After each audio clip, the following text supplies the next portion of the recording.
Artificial intelligence म्हणजे ज्याला कृत्रिम बुद्धिमत्ता किंवा अमानवीय बुद्धिमत्ता असं एक तंत्रज्ञान जी माणसाच्या बुद्धिमत्तेची नक्कल करेल. माझ्यासाठी एखादं काम एक वस्तू, एक मशीन, एक सेन्सर करतं. We have outsource decision making to internet or AI. ते सर्च इंजिनवरती अनोळखी काही जण ज्यांच्याशी मी आयुष्यात कधीही भेटलो नाही, यांचे रिव्ह्यूज बघून मी ठरवणार आहे की मला काय हवं आहे. आज घडीला भारतात मोबाईल फोन्सची संख्या जास्त आहे टूथब्रशपेक्षा. सरासरी भारतीय रोज 7 तास 42 मिनिटं मोबाईल फोनवर इंटरनेट वापरतो. इंटरनेटवरनं ही जेव्हा माहिती माझी घेतली जाते तेव्हा मलाच माहीत नाही माझी कुठली माहिती जाते. इथे मी अनडिवायडेड अटेन्शन देतोय 7 तास 42 मिनिटं त्या डिव्हाइसला. मग त्या डिव्हाइसला माझ्या मनातलं काही कळलं तर नवीन काय? नको तेवढे स्मार्ट प्रोडक्ट्स जे आपल्या आयुष्यात झालेत. स्मार्ट वॉशिंग मशीन आलं, स्मार्ट AC आलेत, म्हणजे त्या सगळ्याच गोष्टी स्मार्ट झाल्यात. पूर्वी माणूस फक्त स्मार्ट होता. माझ्यासारखा मागचा एक डिजिटल मार्केटियर मला हवे ते ब्रँड्स तुम्हाला दाखवतो. तुम्हाला वाटतं तुमचं आयुष्य कन्व्हिनियंट झालंय. आता हे प्रूव्ह झालंय की माणसाला म्हणजे रेडिओलॉजिस्टला ब्रेस्ट कॅन्सर कळण्याच्या आधी AIला कळतो. अशा अनेक चांगल्याही बाबी आहेत त्याच्या. तुम्ही काय कक्षेत न बघताय ह्यावरनं तो ग्लास भरलेला आहे का न भरलेला आहे हे तुम्ही ठरवा. वर्षभरात जवळपास जगभरात 80 का 82 हजार नोकऱ्या AI या कारणामुळे गेल्यात असं मीडियाचं म्हणणं आहे. आपल्या सगळ्यांना ना टेक्नॉलॉजी ही भीती नाही आहे. आपल्या सगळ्यांना भीती आहे अरे देवा परत शिकावं लागेल. गेल्या साधारण 2000 वर्षात जेवढा माणसाचा मेंदू प्रगल्भ झाला आहे 2000 वर्षात, त्याहून जास्त गेल्या 20 महिन्यात AI झालं. माझ्या फोनमध्ये इतके मोबाईल ॲप्लिकेशन्स आहेत की ते वायफायला माझ्या परवानगीशिवाय कनेक्ट होतात आणि अपडेट होतात. पण दुर्दैव आपलं असं आहे की शेवटचं मी स्वतःला अपडेट किंवा अपग्रेड कधी केलं माहीत नाही. Hate speech analyst was the ones की ज्यांना मागच्या 1.5 वर्षात सगळ्यात जास्त पगार जगात होता.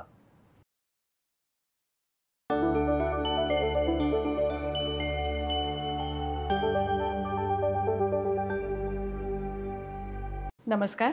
देशकालच्या आजच्या भागात आपणा सर्वांचं पुन्हा एकदा मनपूर्वक स्वागत. देशकालमध्ये आपण नेहमीच रोचक आणि समकालीन अशा मुद्द्यांवर सखोल चर्चा करण्याचा प्रयत्न करत असतो. आणि आज आपण असाच एक विषय घेऊन आलो आहोत, कृत्रिम बुद्धिमत्ता अर्थात आर्टिफिशियल इंटेलिजन्स. आर्टिफिशियल इंटेलिजन्स ही अशी एक क्रांतिकारी संकल्पना आहे जिचा आपल्या सर्वांच्याच आयुष्यावर आणि व्यवसायावर तसेच भविष्यावर देखील सखोल परिणाम होत आहे. आजच्या पॉडकास्टमध्ये आपण जाणून घेणार आहोत AI म्हणजे नक्की काय, आपल्या आयुष्याशी ते कसं जोडलं गेलं आहे. आणि AI ह्या विषयावर चर्चा करण्यासाठी आज आपल्यासोबत आहेत डॉक्टर अमेय पांगारकर. अमेय, तुझं देशकालमध्ये खूप खूप स्वागत. नमस्कार. अमेय हे आंतरराष्ट्रीय TEDx स्पीकर आहेत, गुगल सर्टिफाईड डिजिटल मार्केटर आहेत, मार्केटिंग कन्सल्टंट आहे, शिवाय AI तज्ज्ञही आहेत. अमेयला इंडिया एज्युकेशन अवॉर्ड्सकडनं सर्वोत्कृष्ट डिजिटल मार्केटर ह्या अवॉर्डनी सन्मानित केलं आहे. शिवाय लिंक्डइननी त्यांना जगातील पहिल्या 5% डिजिटल मार्केटर्स म्हणून ओळखलं आहे. तर अमेय, तुझं खूप खूप स्वागत. आणि आजचे आपले गिफ्टिंग पार्टनर्स आहेत मेरी दीवार.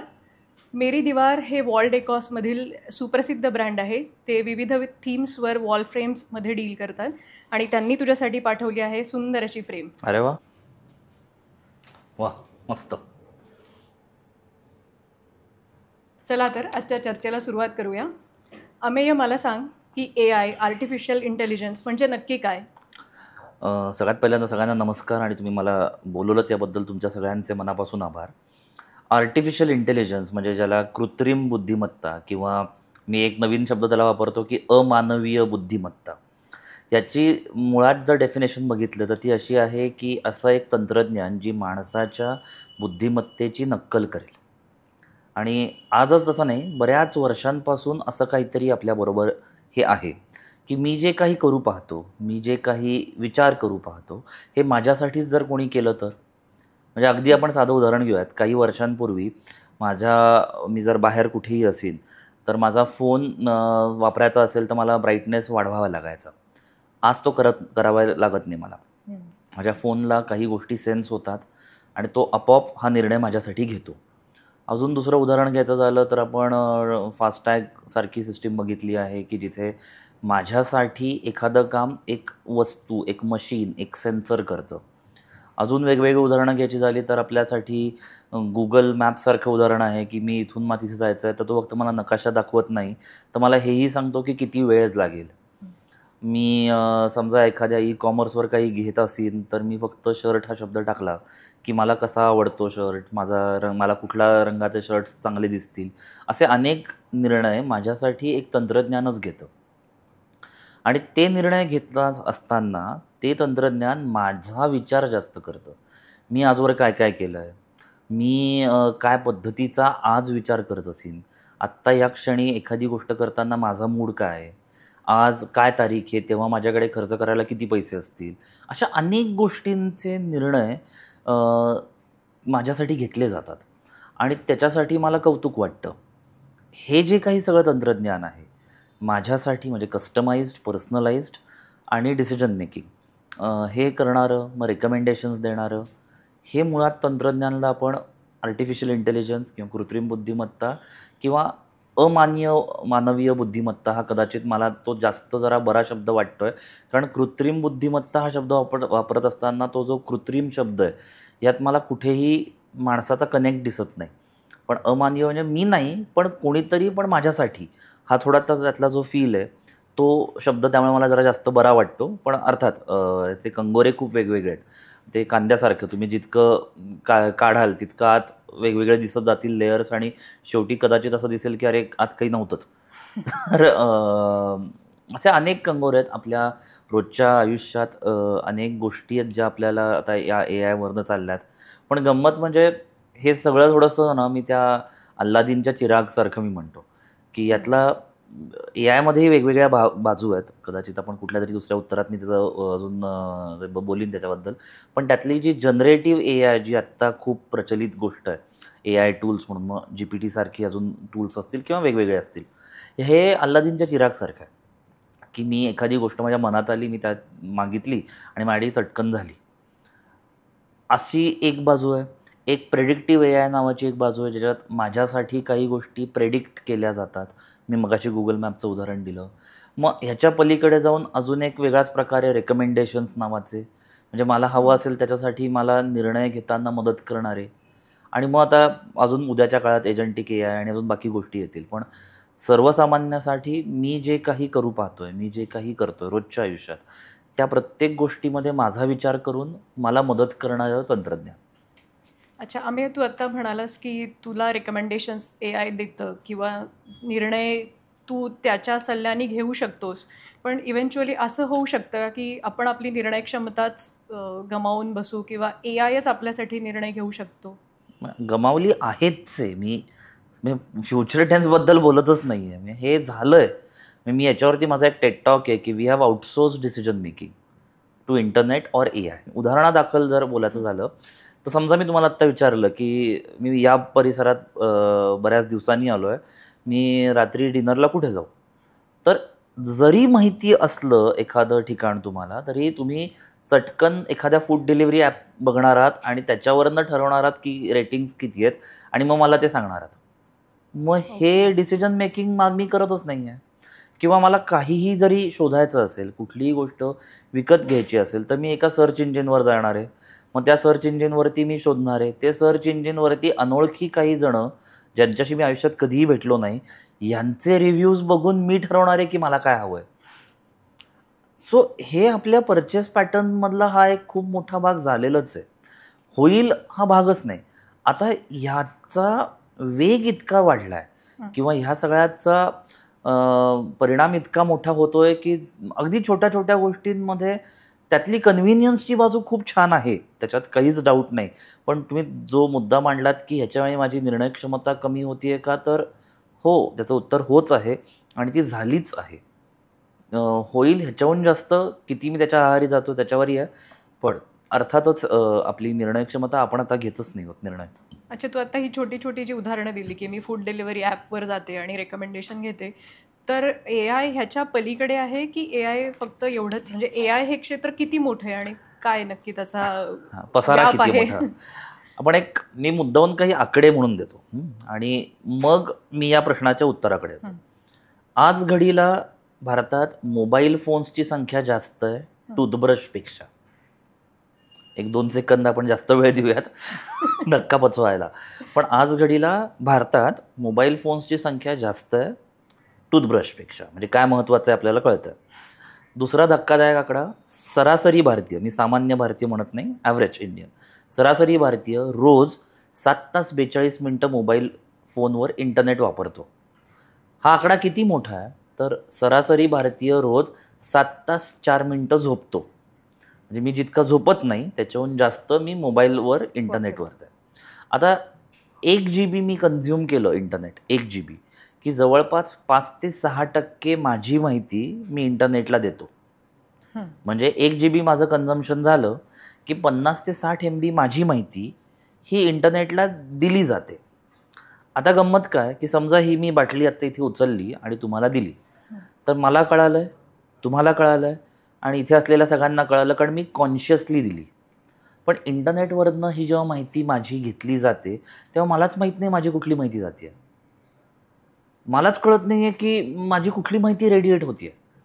आता ही गंमत किती मोठी बघा, की मलाच माहीत नाही की माझी कुठली माहिती कधी कुठल्या इंटरनेटवरची कुठली साईट ती घेते आहे आणि ही घेतली जाते आहे. आता आजवर मी किती GB इंटरनेट वापरलं आहे, तर माझी किती माहिती इंटरनेटला गेली आहे आणि ह्याच्या पुढे माझी किती जात राहणार आहे. आता हे सगळं जर संचित लक्षात घेतलं किंवा ही शिदोरी लक्षात घेतली, तर मी एक उदाहरणादाखल अजून एक म्हणजे मुद्दा म्हणून आपण गंमत करून बघूयात, की तुमच्या आयुष्यातली एक व्यक्ती इमॅजिन करा, की ज्या व्यक्तीबरोबर तुम्ही रोज 3 ते 4 तास वेळ स्पेंड करता. काही काळानंतर असं व्हायला लागेल की त्या व्यक्तीच्या मनातलं सगळं कळतं. इथे मी अनडिवायडेड अटेन्शन देतोय 7 तास 42 मिनटं त्या डिव्हाइसला. मग त्या डिव्हाइसला माझ्या मनातलं काही कळलं तर नवीन काय, त्याच्यात कॉमन सेन्सच आहे तो. बरं, आता हे कमी की काय म्हणून मी 7 तास 42 मिनटं 8 तास जवळपास मोबाईल वापरतो आणि मग ते कमी म्हणून मग मी स्मार्ट वॉच वापरायला लागलो आहे आणि आनंदाने सांगतो की ते घालून मी झोपतो. म्हणजे 7 तास 8 तास तू ऐक, उरलेले 16 तास तू ऐक. हे कमी की काय म्हणून मी अलेक्सा किंवा असे डिव्हाइसेस वापरतोय घरात, माझ्या एकट्याचंच कशाला, सगळ्यांचं ऐक. नको तेवढे स्मार्ट प्रॉडक्ट्स जे आपल्या आयुष्यात झाले आहेत, म्हणजे स्मार्ट रिंग्स झाल्यात. मी मध्ये एका साखरपुड्याला गेलो तर दोघांनी एकमेकांना स्मार्ट रिंग्स घातल्या होत्या. का तर म्हणजे त्याचं डिझाईन बदलतं. म्हटलं अरे कौतुकास्पद गोष्ट आहे. आणि त्याच्यात पण म्हणजे किती माझी माहिती ह्या डिव्हाइसेसला आपण न कळत देतोय. तुमच्या साध्या घरातलेही डिव्हाइसेस स्मार्ट झालेत. हो, स्मार्ट वॉशिंग मशीन आलं, स्मार्ट AC आलेत, म्हणजे या सगळ्याच गोष्टी स्मार्ट झाल्यात. पूर्वी माणूस फक्त स्मार्ट होता. आता दुर्दैवाने कुठली तरी एक कंपनी येईल आणि ती म्हणेल आता आम्ही स्मार्ट ह्युमन्स आणतो. पण हा जो आपल्या वागण्यातला जो हे झाला आहे, चेंज झाला आहे, त्याच्यामुळे इंटरनेटला मी रोज माझी नको तेवढी माहिती देतो आहे. आता तीच माहिती मिळाल्यावर माझ्यासारखाच एखादा डिजिटल मार्केटियर जो मागे बसला आहे त्याच्यासाठी हे गोल्ड माईन आहे. मग ते वापरून मी मला हवा तो ब्रँड तुम्हाला दाखवतो. मगाशी मी जे शर्टचं उदाहरण दिलं तेच थोडंसं अजून दाखवतो. म्हणजे परत मला AIचा वेगवेगळ्या आपल्या रोजच्या आयुष्यातलाच इम्पॅक्ट दाखवायचा. समजा एक उदाहरण आपण इमॅजिन करूयात, की आपण सगळेच आता डिजिटल आहोत. असं काहीच नाही की कोणी डिजिटल नाही. आपण भाज्या पण डिजिटलीच घेतो. त्यामुळे अजून किती डिजिटल होणार हा प्रश्न आहे, पण आपण सगळेच झालेलो आहोत. आता समजा एक विचार करूयात, की तुम्हाला समजा एखादा टॉप घ्यायचा आहे ॲमेझॉनवरनं किंवा फ्लिपकार्टवरनं किंवा कुठल्याही ई-कॉमर्सवरनं. तुम्ही आज जाऊन फक्त टॉप असं लिहिता. त्या ॲप्लिकेशनला आधीच माहिती आहे की तुम्ही किती छान दिसता, कारण तुमचा DP आहे वेगवेगळ्या ठिकाणी. सो तुम्ही किती कसे दिसता हे त्याला माहिती आहे. तुम्ही किती वजन राखू नये हे त्याला माहिती आहे. तुम्हाला त्या 2 गोष्टींवरनं तुम्हाला कुठले रंग चांगले दिसतील हे त्याला कळतं. त्याच्यानंतर तुम्हाला सोशल मीडियावर, बाकीच्या इंटरनेटवर तुम्ही जेव्हा तुमचा वावर करता तेव्हा तुम्हाला कुठले रंग आवडता हेही तुमच्या नकळत तुम्ही त्याला सांगितलेलं आहे. हे सगळं होत असताना आज महिन्यातला कुठला दिवस आहे, तुमच्याकडे किती पैसे खर्च करायला असतील, तुम्हाला कुठले ब्रँड्स आवडतात, आजवर तुम्ही कशा प्रकारचे टॉप्स घेतलेत, तुमच्याकडे कुठल्या कलरचे किती बॉटम्स आहेत, हे सगळं त्याला माहिती आहे ऑलरेडी. आणि त्यामुळे तुम्ही जेव्हा फक्त टॉप हा शब्द टाकता तेव्हा तो त्याच्या अल्गोरिदममध्ये काही मिलीसेकंदामध्ये काही गोष्टी निवडतो आणि माझ्यासारखा एक मागचा एक डिजिटल मार्केटियर मला हवे ते ब्रँड्स तुम्हाला दाखवतो. तुम्हाला वाटतं तुमचं आयुष्य कन्व्हिनियंट झालं आहे. पण ही मागची जर्नी आणि हे मागचं आपल्याला दिसतच नाही, जिथे परत AI आहे. कारण हे माणूस करूच शकत नाही इतक्या फास्ट. त्यामुळे तिथे अल्गोरिदम्स आहेत. इथूनच आपण सोशल मीडियाला जाऊयात. सोशल मीडियाला माझ्याच आवडीच्या गोष्टी काय दिसतात मला. हे साधा एक इंस्टाग्रामवरती एक खूप छान अल्गोरिदम आहे सध्या, की समजा तुम्ही खूप वेळ इन्स्टावर आहात. मग एक तुमच्या मनात एक पॉईंट येतो, की असं तुम्हाला वाटायला लागतं की आता बास झालं तर मी बंद करतो किंवा बंद करते. आणि त्याच क्षणी तुम्हाला असं काहीतरी दिसतं की तुम्ही अजून काही काळ ते बघत बसता. हेही विचारपूर्वकच तो कंटेंट प्लेस केलेला असतो किंवा तुमच्या वागणुकीतून तुम्ही जे काही रेडिएट करत आहात त्यातून इथे मागे परत एक अल्गोरिदम आहे जो ह्या 4 गोष्टींना हे करतोय. बरं, ही सगळे जरी मी जरा वाईट उदाहरणं दिली तर चांगली पण आहेत, की माझ्या आवडीनुसार मला एखादी गोष्ट जर बनवायची आहे तर मी कोण हे चटकन त्याला कळल्यामुळे माझ्यासाठी तो तवरनं ताकभात लगेच ओळखतो आणि मला तो अजून लवकर एखादी गोष्ट देतो. किंवा वेगवेगळ्या इंडस्ट्रियल ॲप्लिकेशन्समध्ये आपण काय आणि कुठे चुकतंय हे माझ्याहून जास्त त्या तंत्रज्ञानाला लवकर कळतं. आता हे प्रूव्ह झालं आहे की माणसाला म्हणजे रेडिओलॉजिस्टला ब्रेस्ट कॅन्सर कळण्याच्या आधी AIला कळतो. अशा अनेक चांगल्याही बाबी आहेत त्याच्या. सो आपण काय नजरेने बघतोय ते आहे. तुम्ही अगदी आपल्या पुण्यातल्या एका रस्त्यावरती सगळे स्ट्रीट लाईट्स देखील पुणे महानगरपालिकेने AIवरनं ऑपरेट करतायत. त्यामुळे पासून वेगवेगळे ठिकाणी आपला इन्कम टॅक्स असू देत, आपले प्रॉपर्टी टॅक्स असू देत, या ठिकाणी देखील AIचा वापर केला जातो आहे. असं सगळ्या ठिकाणी तुम्हाला मुबलक प्रमाणात सध्या AIचा वापर दिसतो आहे. तुम्ही काय कक्षेतनं बघताय ह्यावरनं तो ग्लास भरलेला आहे का न भरलेला आहे हे तुम्ही ठरवा. पण अमेय, तुझ्या बोलण्यावरनं मला आत्ता असं जाणवलं की एक AI किंवा चॅटबॉट हे 10 माणसांचं काम करू शकतो किंवा तो डिझाईनही करतोय, तो सजेशनही देतोय. तर हा जो सगळा प्रकार आहे AIचा, त्यामुळे लोकांच्या नोकऱ्या जाऊ शकतात का किंवा तसा धोका निर्माण होऊ शकतो? कारण मध्यंतरी एक आली होती बातमी का नामांकित कंपनीने मोठ्या प्रमाणात ले ऑफ्स केले आणि त्याचं कारण म्हणजे मीडियात असं आलं होतं की AI आहे. अर्थात. तर हे आणि नक्की काय? जातातच आहेत. म्हणजे गेल्या स्पेसिफिकली 11 वर्षभरात म्हणूयात, 11 महिने टू बी प्रिसाईज, पण वर्षभरात जवळपास जगभरात 80 का 82 हजार नोकऱ्या AI या कारणामुळे गेल्यात असं मीडियाचं म्हणणं आहे. पण ह्याची दुसरी बाजू पण आहे ना, की कितीतरी आल्या देखील आहेत. जितक्या नोकऱ्या गेल्या त्याच्यापेक्षा अनेक प्रकारच्या येत देखील आहेत. कुठल्या प्रकारच्या नोकऱ्या येतोच मी त्याच्याकडे येतोच. फक्त हा बागुलबुवा का आहे, कारण आपल्याला भीती लवकर वाटते. आपल्याला म्हणजे ॲज अ सामान्य माणूस म्हणून घाबरणं आपल्यासाठी लवकर आहे रादर दॅन ॲप्रिशिएट करणं. आता हीच गंमत मी एक दुसरं उदाहरण देतो आणि मग नंतर AIमुळे कुठल्या नोकऱ्या येतात त्याच्याकडे येतोच. 98 साल भारतात संगणक आले, इंटरनेट आलं. सगळ्यात पहिलं सेक्टर जे हिट झालं ते होतं बँकिंग, की बरेच दिवस बँकांमध्ये संप चालले होते कारण नोकऱ्या जातील हे कारण पुढे केलं जात होतं. पण त्याच्यानंतर आज जर आपण बघितलं तर बँकांमध्ये 98 साली जे एवढे लोक काम करत आहेत त्याच्या कितीतरी पटीनं आज बँकांमध्ये लोक जास्त आहेत. पण ती जी जास्त आहेत यात प्रत्येकाला संगणक येणं हे तर गरजेचंच होतं. आपल्या सगळ्यांना ना टेक्नॉलॉजी ही भीती नाही आहे. आपल्या सगळ्यांना भीती आहे, अरे देवा परत शिकावं लागेल. आणि दुर्दैवाने आता ज्या गतीनं टेक्नॉलॉजी वाढती आहे हा खूपच मोठा वेग होणार आहे. म्हणजे 2 सायकोलॉजीची फक्त शब्द देतो. माझा एक अतिशय आवडते लेखक युवल नोआ हरारी यांच्या नेक्सस या पुस्तकातली उदाहरणं देतोय 2. या पुस्तकात ही व्यक्ती सांगते की गेल्या साधारण 2000 वर्षात जेवढा माणसाचा मेंदू प्रगल्भ झाला आहे 2000 वर्षात, त्याहून जास्त गेल्या 20 महिन्यात AI झालं. म्हणजे फिजिक्समध्ये ॲक्सेलरेशन किंवा वेलॉसिटी हे 2 शब्द आहेत, ज्याचा अर्थ होतो गती, म्हणजे वेग नाही गती, रेट ॲट विच या गोष्टी घडत आहेत हा नको तेवढा जास्त आहे. आणि मग सायकोलॉजीमधली एक संज्ञा मी वापरतो की ज्याला हाफ लाईफ नॉलेज असं म्हणतात. म्हणजे एखादी गोष्ट जर मी आज शिकलो तर ती किती काळात त्याचं युटिलिटी, त्याची उपयुक्तता ही 50% खाली जाईल. तर 80-90च्या दशकात जेव्हा कदाचित माझे आई वडील त्यांच्या करिअर स्पॅनमध्ये होते, म्हणजे साधारण 21व्या वर्षी 22व्या वर्षी नोकरी व्यवसाय धंदा काहीतरी सुरू करणं आणि लेट्स से 60व्या वर्षी रिटायर होणं, तर या 40 वर्षांचा आपण एक्झाम्पल घेऊयात मापदंड सगळ्या ठिकाणी. तर 80-90च्या दशकात हेच हाफ लाईफ नॉलेज जवळपास 32 ते 33 वर्षांचं होतं. म्हणजे माझ्या आईवडिलांच्या करिअर स्पॅनमध्ये त्यांना एकदा जरी नवीन गोष्ट शिकले तरी त्यांच्या त्या 40 वर्षांसाठी ओके होतं. कदाचित ती एक गोष्ट म्हणजे संगणक असेल असं आपण 2 मिनटं इमॅजिन करू. मी जेव्हा 2010 ते 12 या पिरियडमध्ये काम करायला सुरुवात केली तेव्हा मला हाफ लाईफ नॉलेज 14 वर्षांवर आलं होतं. म्हणजे परत 40/14 मला साधारण 2 ते 3 वेळा काहीतरी नवीन गोष्टी शिकायला लागतील माझ्या करिअर स्पॅनमध्ये.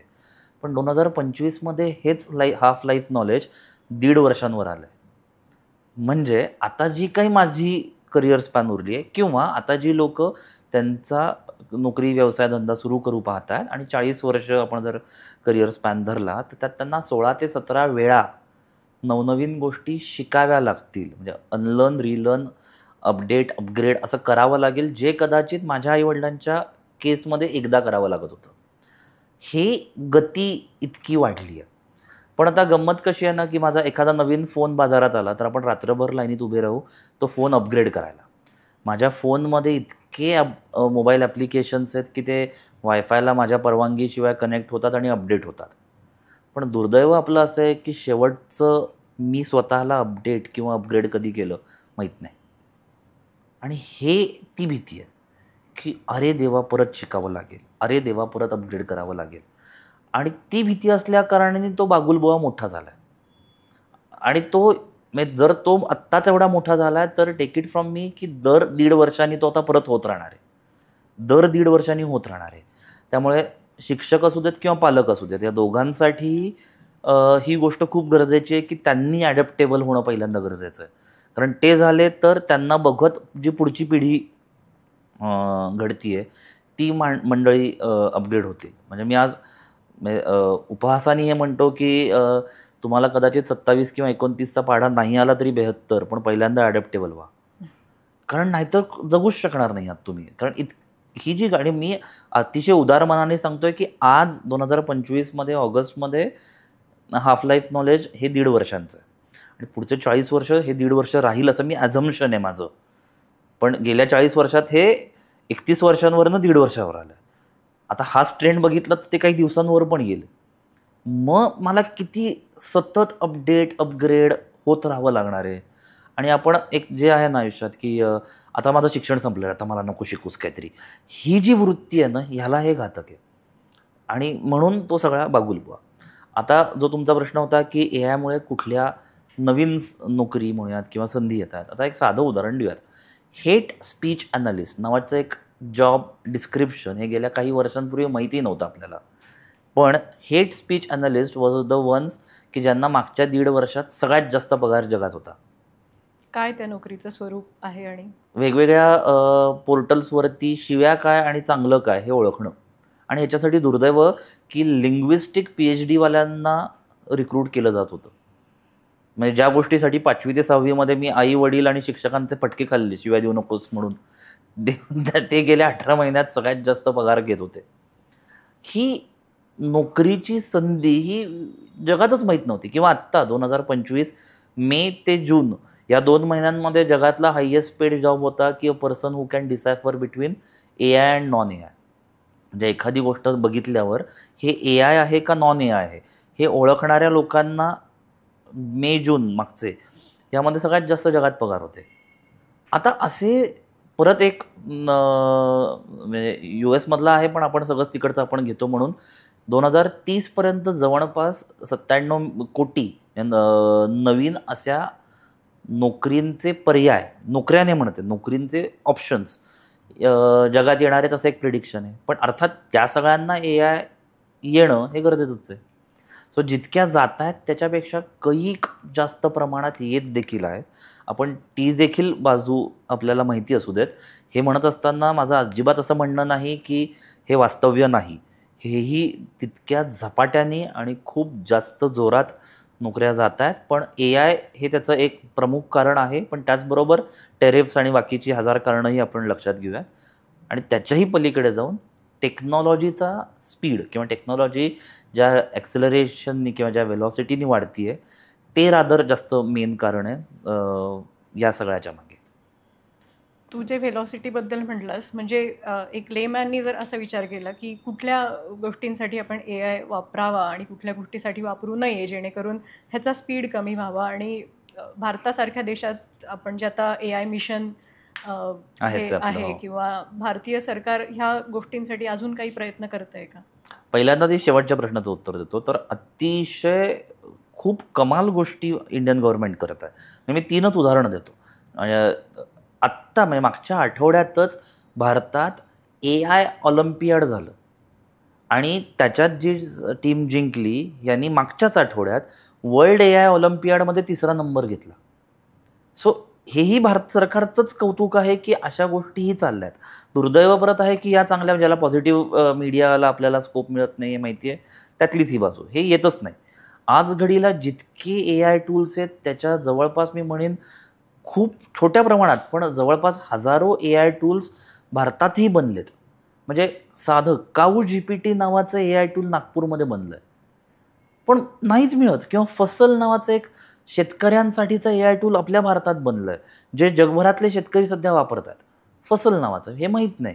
किंवा अजून वेगवेगळे अनेक AI टूल्स हे भारतात खूप सुंदर रीतीने बनत आहेत. आपल्या म्हणजे ह्या पुण्यात आयशोध नावाचं एक मराठीवरचं AI टूल झालं आहे. पण दुर्दैव की ते नाही लोकांपर्यंत पोहोचत आहे. ही बाजू पण लक्षात घेऊयात. चांगली दुसरी बाब आहे की आपल्याकडे CBSEला पहिलीपासून आता AI आणलं आहे. या वर्षीपासून first standard to 10th standard सगळ्यांना AI हा विषय तरी आणला. त्याच्यातले कंटेंट्स काय आहेत त्याच्याबद्दल थोडंसं माझं नाराजी आहे, पण तो हरकत नाही. पण ॲटलिस्ट आणला आहे तरी की ती तरी एक बाबू आपण बघूयात की तोही एक खूप छान वेलकमिंग मेसेज आहे. त्यांना पायथन अख्ख्या सिलॅबसमध्येच आणलेलं आहे, जी खूपच उत्तम गोष्ट आहे.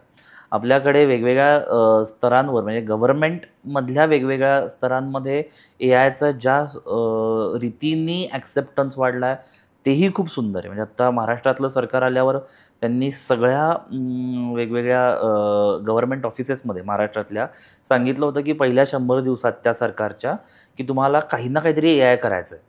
आणि मग वेगवेगळ्या महानगरपालिका असू देत, नगरपालिका असू देत, वेगवेगळे गव्हर्नमेंट ऑफिसेस असू देत, यांना AIचं बोट तरी धरावं लागलं.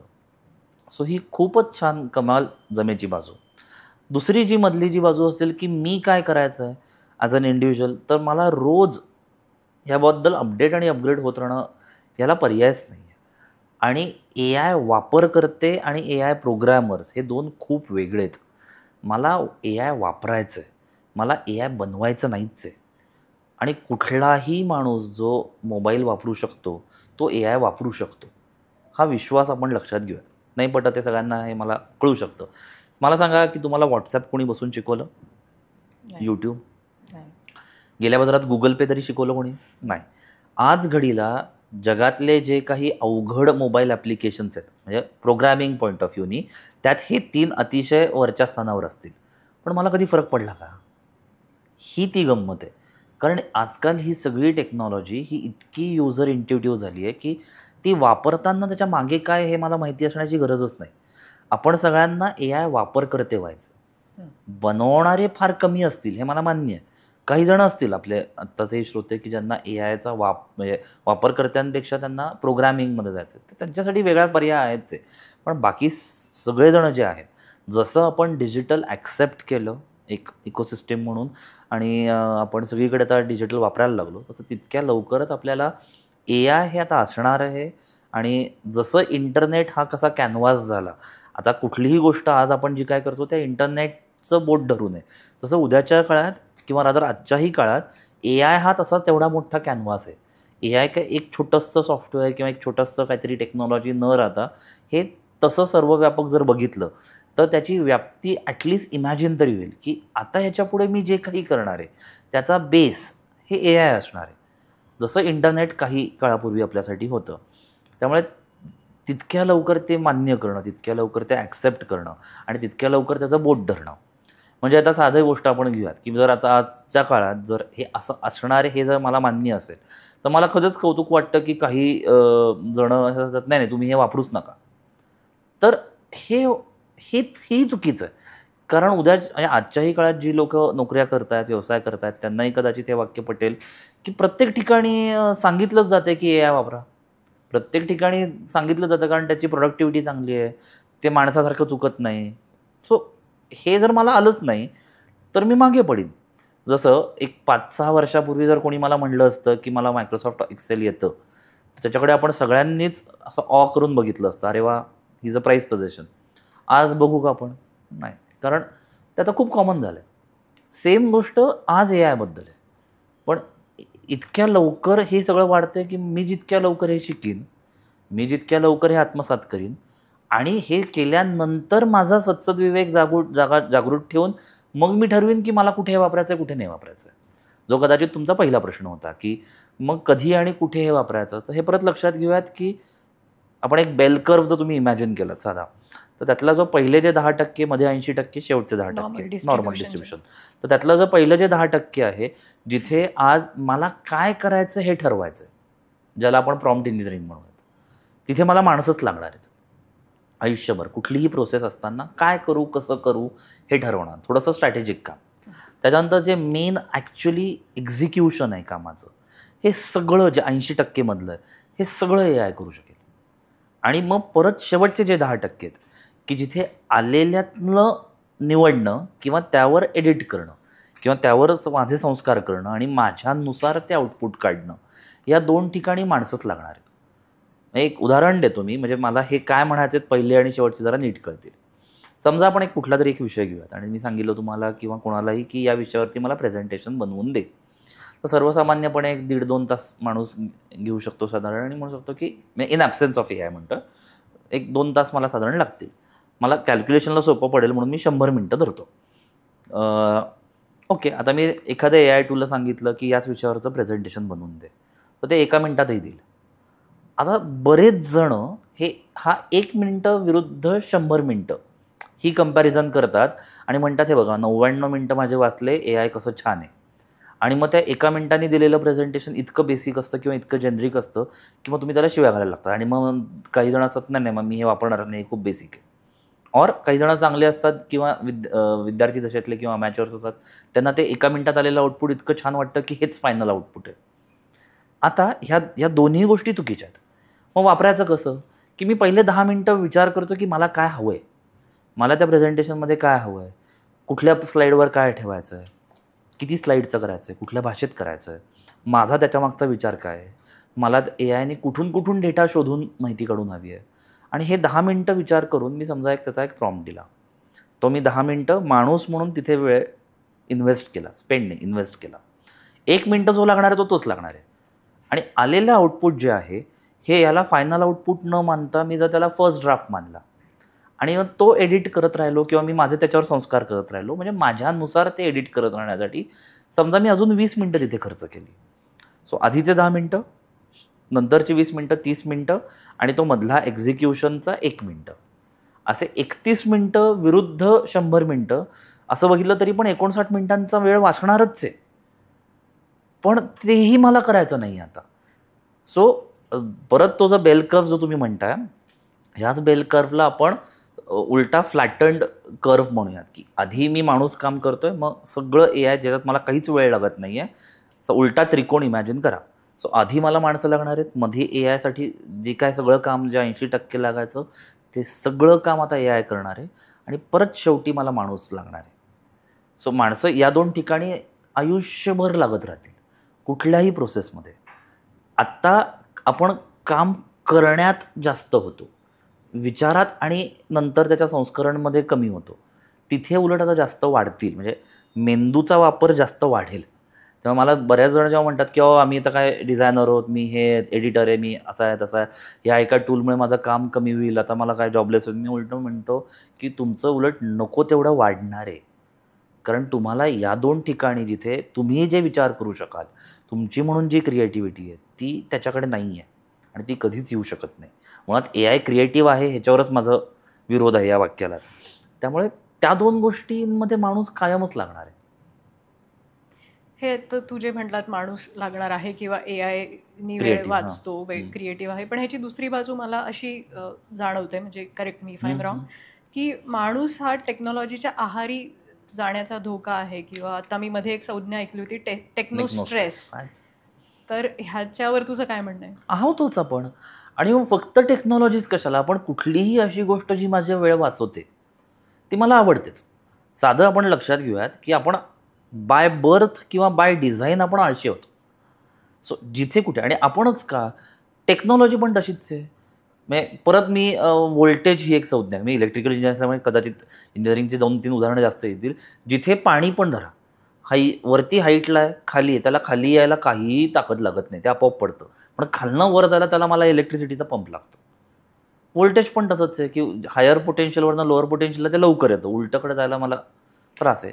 सो जे काही सोपं आहे ते आपण लगेचच घेतो.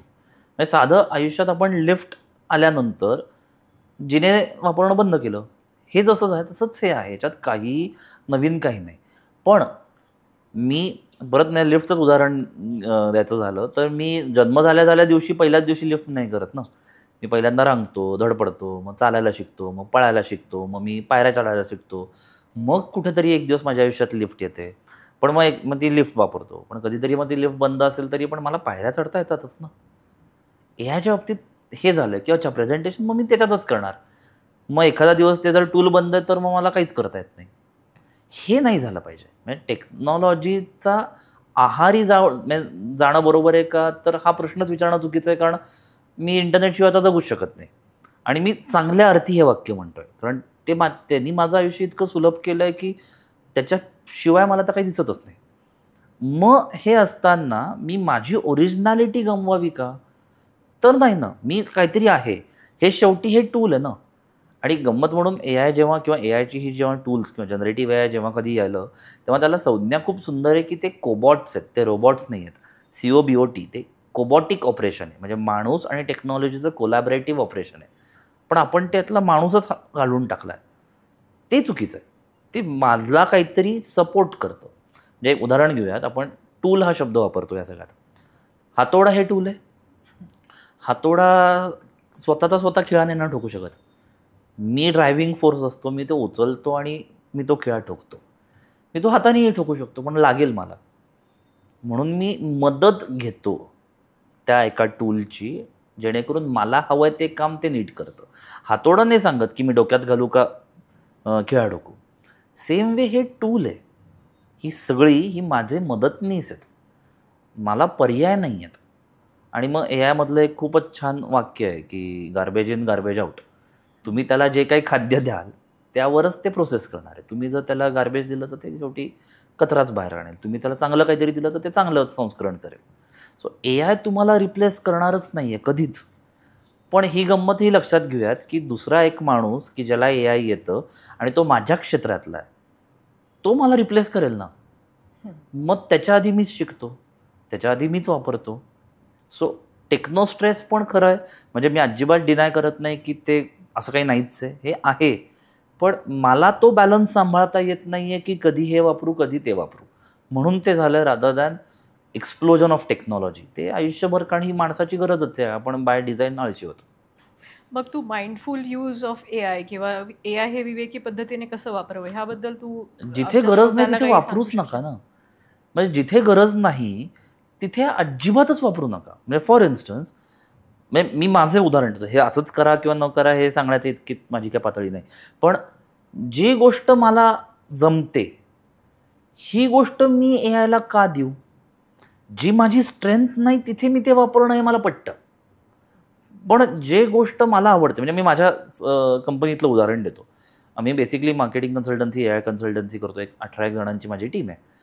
या अख्ख्या 18 जणांमध्ये सगळेच जण हे, काही जण डिझायनर आहेत, काही जण मार्केटिंग या हेतूनी आहेत, काही सोशल मीडिया ह्यानी आहेत, काही ॲनालिस्ट आहेत.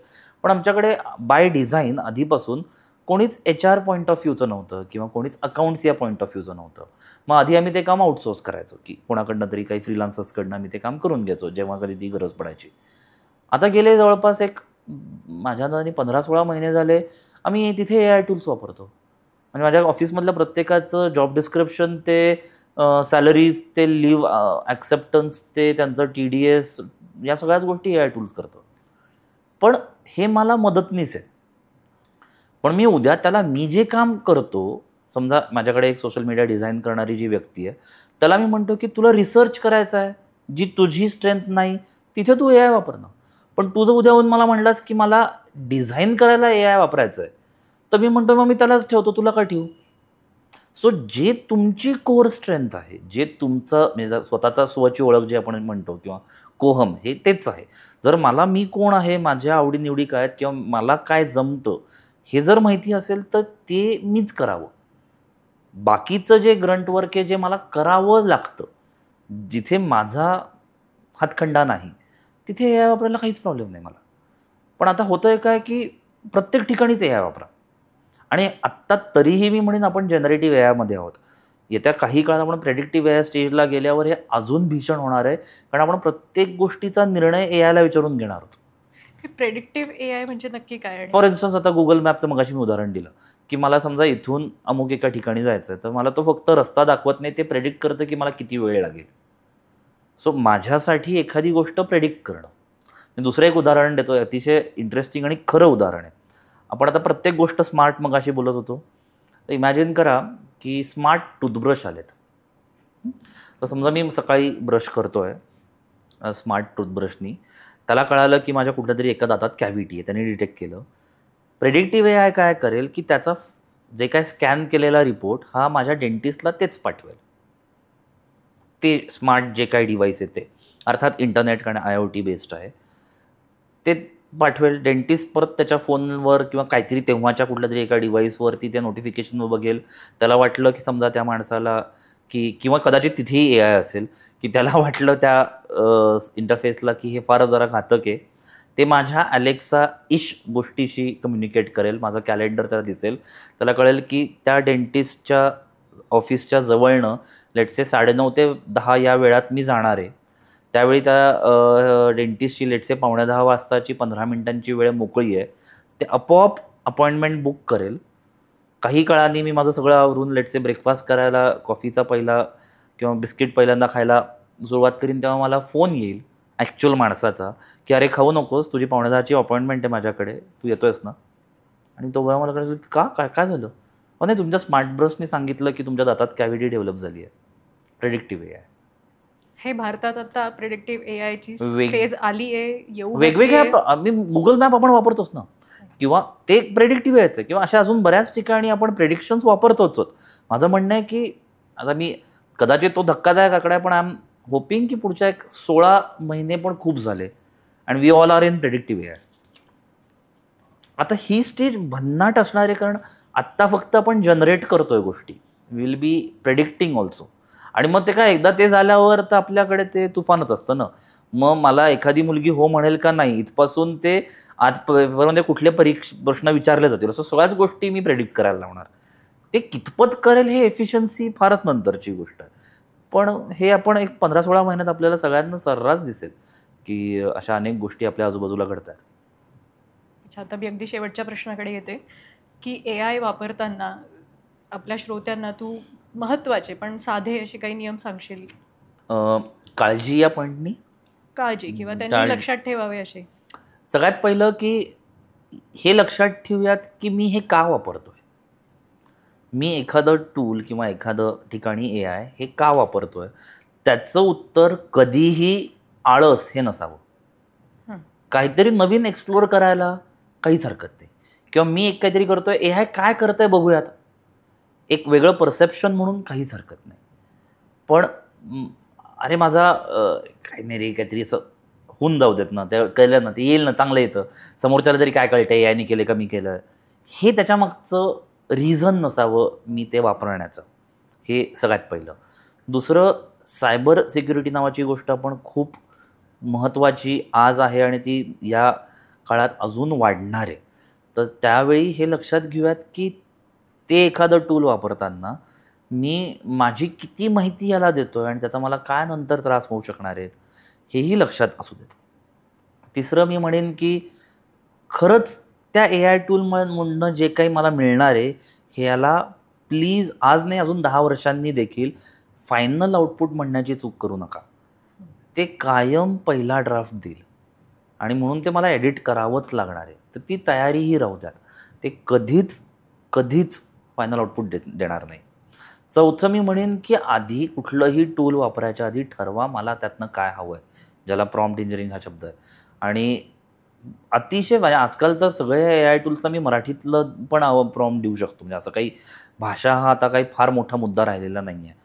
पण मला काय हवं आहे, मला त्यातून काय मिळवणं अपेक्षित आहे, मला त्यातनं जे काही आउटपुट हवं आहे ते मला नीट पहिल्यांदा व्हिज्युअलाइज झालं आहे का, ते पूर्ण विचार करा, सारासार विचार करा. आधी ते व्हिज्युअलाइज झाल्यावर मग ते मागा, म्हणजे जेणेकरून मला काय हवं आहे हे नीट मला त्या टूलला सांगता येईल. नाहीतर ते परत मलाच मिमिक करणार आहे. मी जर नुसतं म्हटलं की अरे कविता करून दे तर ते देईल, पण मी थोडीच सांगतो की मला चारोळी हवी आहे का हायकू हवं आहे. मला कुठल्या प्रकारची कविता हवी, हे जर मी जोपर्यंत सांगत नाही तोपर्यंत त्याला ते कळणारच नाही आहे. ते मला पूर्ण सांगावंच लागणार आहे. आणि सगळ्यात शेवटची, की जर ते काम माणूस करू शकत असेल तर पहिल्यांदा देऊन तर बघा माणसाला. नाही जमलं तर मग द्या नाही यायला. देऊन बघा. नाही जमलं आहे तुमच्याकडे या. कारण हेही लक्षात घेऊयात की कुठेतरी शेवटी मला माणसांबरोबरच जगायचं आहे. तर त्या माणसांना संधी तरी देऊन बघूयात. अमेय, तुझ्या गप्पांमधून आज आमच्या श्रोत्यांना नक्कीच खूप महत्त्वाचे इन्साईट्स मिळाले असतील. आणि एक महत्त्वाची गोष्ट मला जाणवली ती म्हणजे की AI चा वापर हा खूप जबाबदारीने करायला हवा. तुम्हाला आजचा एपिसोड नक्कीच आवडला असेल. तुमच्या प्रतिक्रिया, प्रश्न आम्हाला नक्की कमेंट बॉक्समध्ये कळवा. आणि हा एपिसोड आवडला असेल तर देशकालला नक्की लाईक, शेअर आणि सबस्क्राईब करा. धन्यवाद.